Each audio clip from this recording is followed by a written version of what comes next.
नाज़रीन, बिल आखिर तवील अरसे के बाद इंतज़ार की जो घड़ियां हैं वो आज ख़त्म हुई। प्राइम मिनिस्टर नरेंद्र मोदी ने सोनमर्ग में ज़ड मोड़ टनल का इफ्तिताह किया और ये देख सकते हैं आप बाज़ाब्ता तौर पर इस टनल को पब्लिक मूवमेंट के लिए खोल दिया गया है, यानी कि ट्रैफिक की आमद-रफ्त के लिए इसको ओपन कर दिया गया है। आज यहाँ पे एक बड़ी तकरीब हुई जिस दौरान प्राइम मिनिस्टर नरेंद्र मोदी ने बाज़ाब्ता तौर पर इस टनल का इफ्तिताह किया। उनके साथ मरकज़ी वज़ीर बराए ट्रांसपोर्ट नितिन गडकरी और जम्मू कश्मीर के वज़ीर आला उमर अब्दुल्ला और लेफ्टिनेंट गवर्नर मनोज सिन्हा समेत कई अहम शख्सियात मौजूद थे। और ये जो टनल है 6.5 किलोमीटर इसकी लंबाई है और ये देख सकते हैं आप एडवांस टेक्नोलॉजी से ये लेस है, वेल इक्विप्ड है, तमाम तर जो फैसिलिटीज़ है वो इसमें रखी गई है। और इस टनल की ये अंदरून जो है तस्वीरें हम आपको दिखा रहे हैं जिसे आज प्राइम मिनिस्टर ने ओपन किया है। आपको बताते चलें कि 2700 करोड़ रुपए की लागत से ये टनल जो है तामीर हुई है। 6.5 किलोमीटर इसकी लंबाई है और इस टनल के अंदर जो है मॉडर्न टेक्नोलॉजी की लाइट्स जो है वो इंस्टॉल की गई है। मॉडर्न टेक्नोलॉजी के जो इक्विपमेंट्स हैं वो इंस्टॉल किए गए हैं। यहाँ पे आप देख सकते हैं गुलदस्ते भी दोनों साइड से जो है वो इस टनल के अंदर नज़र आ रहे हैं जिन्हें यहाँ पे इंस्टॉल किया गया है।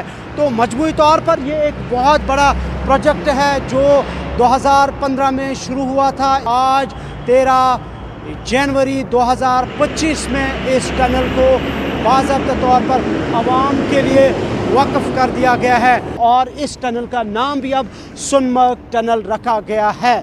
और ये टनल जो है ना सिर्फ टूरिज़म पॉइंट ऑफ व्यू से बहुत अहमियत की हामिल है, ना सिर्फ स्ट्रेटजिक पॉइंट ऑफ व्यू से अहमियत की हामिल है, बल्कि सबसे इम्पोर्टेंस इस टनल में ये है कि अब इस टनल के ओपन होने के साथ ही पूरे साल यानी 12 महीने श्रीनगर से जो सोनमर्ग तक और सोनमर्ग से करगिल लेह लद्दाख तक जो राबता है, पूरे साल की जो रोड कनेक्टिविटी है वो बहाल रहेगी।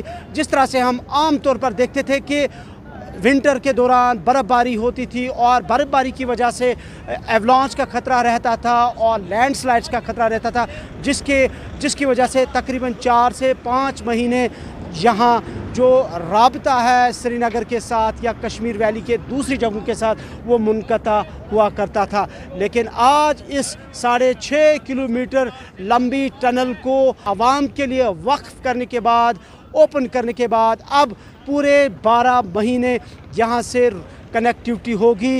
ये जो टनल है ना सिर्फ पब्लिक ट्रैफिक के लिए बल्कि मिलिट्री ट्रैफिक के लिए बड़ी इम्पॉर्टेंट है। इनॉग्रेशन के बाद आज प्राइम मिनिस्टर नरेंद्र मोदी ने इधर सोनमर्ग में एक भारी अवामी इज्तिमा से खिताब भी किया। वज़ीर आला उमर अब्दुल्ला ने भी खिताब किया और ये पहले आप तस्वीरें देखिए। ये जो टनल है 6.5 किलोमीटर की, यहाँ से अब बाज़ाब्ता तौर पर ट्रैफिक मूवमेंट शुरू कर दी गई है। इनॉग्रेशन के बाद ही यहाँ पे ट्रैफिक मूवमेंट जो है वो शुरू हुई है। नाज़रीन, ये टनल इंतहाई अहमियत की हामिल है। ना सिर्फ इस टनल की वजह से टूरिज़म को बूस्ट मिलेगा बल्कि स्ट्रेटजिक पॉइंट ऑफ व्यू से भी इस टनल को बड़ी अहमियत का हामिल करार दिया जा रहा है। और साथ साथ पब्लिक ट्रांसपोर्ट और मिलिट्री जो ट्रांसपोर्ट है, मिलिट्री जो ट्रैफिक है उसके लिए भी बड़ी इम्पोर्टेंस रखती है ये टनल। सो कुल मिला के सबसे अहम खुसूसियत इस टनल की वो ये है कि पूरे 12 महीने अब श्रीनगर से सोनमर्ग तक जो ट्रैफिक की मूवमेंट है वो बहाल होगी। सोनमर्ग से कैमरा पर्सन मोहम्मद शफी के साथ इमरान नाइकू, गुलिस्तान न्यूज़।